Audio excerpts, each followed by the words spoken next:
काल पुरुष की कुंडली में कुल 12 राशियां हैं और उन 12 राशियों की शुरुआत जो है वह मेष राशि से हुई है। तो काल पुरुष का जो जन्म चक्र है वह मेष राशि से शुरू होता है, इसीलिए मेष राशि को सभी राशियों का जन्मदाता भी कहा गया है। और जब यह जन्मदाता है सभी राशि का, तो यह सभी राशियों के बाप का बाप भी है। क्यों है? क्योंकि बिना मेष राशि के विश्लेषण के ज्योतिष का सारा ज्ञान ही अधूरा है। आप किसी भी लग्न या राशि के हों, अगर मेष राशि के बारे में आपका ज्ञान सही नहीं है तो आप सटीक भविष्यवाणी कभी नहीं कर सकते हैं। तो याद रखिए, यदि आप मेष राशि के हैं तो आपके अंदर वह क्षमता है कि आप इस पूरे कलयुग पर राज कर सकते हैं, क्योंकि यह सभी राशियों की बाप है। लेकिन मान लीजिए कि कोई भी मेष राशि का जो जातक है, जो स्ट्रगल कर रहा है, परेशान है, दुखी है, तो उसको अपने जीवन में क्या बदलाव करने चाहिए ताकि वह भी सभी का बाप बन सके। इन्हीं सब का विश्लेषण जो है वह आज की इस वीडियो में किया जाएगा। तो आप वीडियो को अंत तक देखिए। वीडियो अच्छा लगे वीडियो को लाइक, शेयर और सब्सक्राइब आप जरूर करिए। तो बंधुओं, आपको मालूम है कि मेष राशि का स्वामी कौन होता है? वह मंगल होता है। और मंगल को साहस, धैर्य, पराक्रम कहा गया है और मंगल को पुरुषार्थ और विल पावर भी कहा गया है। तो आप बताइए हमको कि अगर आप इस कलयुग में जन्म लिए हैं और जीवन एक संघर्ष है, तो अगर आपके पास विल पावर नहीं है, पुरुषार्थ नहीं है, साहस नहीं है, धैर्य नहीं है, तो आप कैसे इस पूरी दुनिया पर विजय प्राप्त करेंगे? बिल्कुल नहीं कर पाएंगे। तो मेष राशि केवल एकलौती राशि है जिसके पास वह विल पावर है, वह एक प्रकार का पुरुषार्थ है उसके पास कि याद रखिए कठिन से कठिन परिस्थितियों को वो पार कर जाते हैं। बाकी क्या होता है? राशियां तो बहुत सारी हैं। मिथुन राशि के लोग बहुत जल्दी टूट जाते हैं, मीन के भी बहुत जल्दी टूट जाते हैं, वृष राशि के लोग बहुत सुकुवार होते हैं, वो भी टूट जाते हैं। लेकिन अगर किसी में विल पावर है, चाहे जितनी आंधी और तूफान जैसी परिस्थितियां आ जाएं, पहाड़ जैसी मुसीबत आ जाए, अगर विल पावर किसी राशि में सबसे ज्यादा है तो वह आपकी मेष राशि है। इसीलिए कुल मिलाकर ये जो आपकी मेष राशि है इसे सभी राशियों के बाप का बाप कहा जाता है। दूसरी बात याद रखिएगा कि कुंडली में एक महत्व जो सबसे ज्यादा है वह है नक्षत्रों का। और जो आपकी मेष राशि है ना, वो कृतिका नक्षत्र से मिलकर बनी है। और कृतिका किसका नक्षत्र है?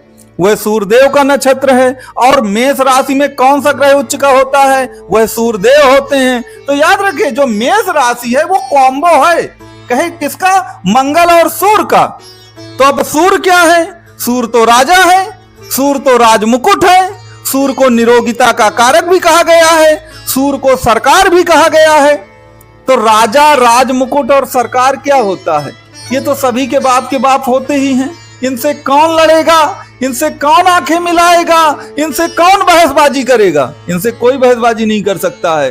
तो मेष जो राशि है वह सूर्य और मंगल दोनों के मेल से बन जाती है। इसीलिए याद रखिए वह शक्ति और समर्थ इस राशि में है जो अन्य किसी राशि में नहीं होती है। यहाँ पर याद रखिएगा हम लोग क्या कहते हैं कि पहला सुख निरोगी काया और दूजा सुख हो घर में माया।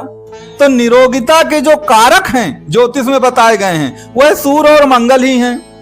तो चूंकि मेष राशि में इन दोनों का योग होता है, सूर्य और मंगल का, तो आप देखेंगे कि जो भी मेष राशि या मेष लग्न के जातक हैं या तो वो जल्दी बीमार नहीं होते, अगर कभी बीमार हो भी गए तो बहुत जल्दी रिकवर हो जाते हैं, क्योंकि इनकी रेजिस्टेंस पावर जो है, रिकवरी की जो पावर है वो बहुत ज्यादा होती है।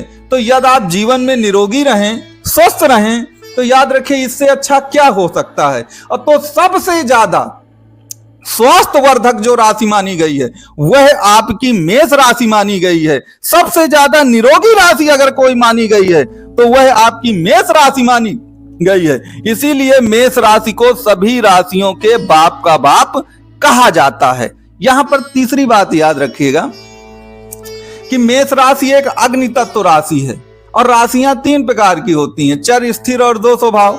तो चर का मतलब होता है मूवेबल, जो बहुत तेजी से चलता है, और स्थिर का मतलब स्टेबल, जो चलता ही नहीं है, और द्वि स्वभाव का मतलब होता है ड्यूल पर्सनालिटी वाला व्यक्ति, जो कभी चलता है और कभी बैठ भी जाता है।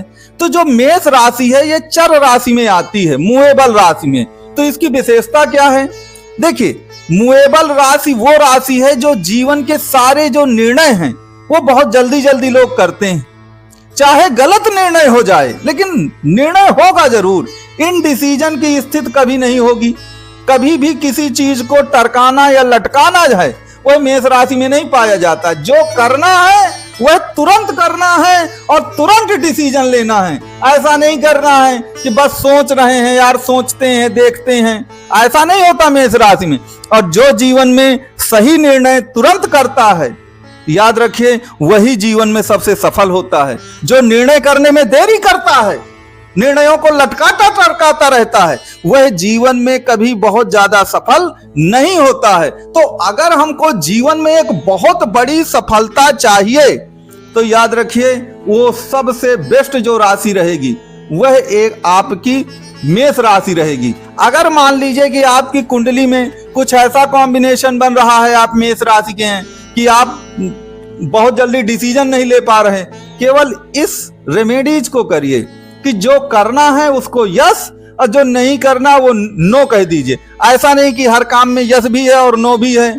तो जब यस और नो दोनों हो जाती हैं तो इन डिसीजन की स्थिति आती है कि आप कोई डिसीजन ले ही नहीं पा रहे हैं, और वह मेष राशि के लिए घातक है। तो अगर आप ऐसी स्थिति में फंसे हैं तो उस स्थिति से निकलिए। निश्चित तौर पर याद रखिएगा, आप सबसे ज्यादा सुखी इंसान होंगे। अंतिम जो एक सबसे बड़ी विशेषता है, आपको मालूम है कि कलयुग में क्या होता है। कलयुग में अगर आपके पास मसल पावर है और मनी पावर है, तभी आप इस कलयुग पे राज कर सकते हैं। अब भारत जैसे देशों में तो याद रखिएगा, मसल पावर और मनी पावर का अपना ही एक महत्व होता है, क्योंकि नियम कानूनों का उतना पालन यहाँ लोग करते नहीं हैं।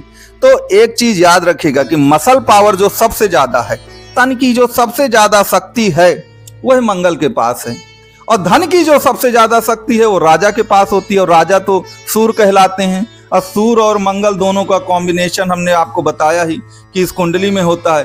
तो मसल पावर और मनी पावर दोनों का जो कॉम्बिनेशन है वह आपकी मेष राशि में पाया जाता है। और आप तो जानते हैं कि अगर आपको कलयुग में सबके ऊपर राज करना है तो केवल मनी पावर से नहीं होगा, न केवल मसल पावर से होगा। जब इन दोनों का कॉम्बिनेशन बनेगा ना, तभी आप सब पे राज कर पाएंगे और सभी के बाप कहलाएंगे। तो जो मसल पावर है और जो मनी पावर है वह इसी राशि में सबसे ज्यादा पाया जाता है। अब बंधुओं, होता यह है कि हर किसी की कुंडली में बहुत सारे कॉम्बिनेशन बनते हैं। अगर आप मेष राशि या मेष लग्न के जातक हैं तो आपकी कुंडली में कौन सा कॉम्बिनेशन बना है, किस प्रकार का बना है, वह कुंडली का पूरा विश्लेषण करना पड़ेगा। तो अगर आप कुंडली का विश्लेषण करवाना चाहें तो आपको ये नंबर दिए गए हैं, दिए गए नंबर पे आप कॉल कर सकते हैं। आपको कुंडली का पूरा विश्लेषण करके आपकी इस पर पूरी जो हेल्प है वो की जाए।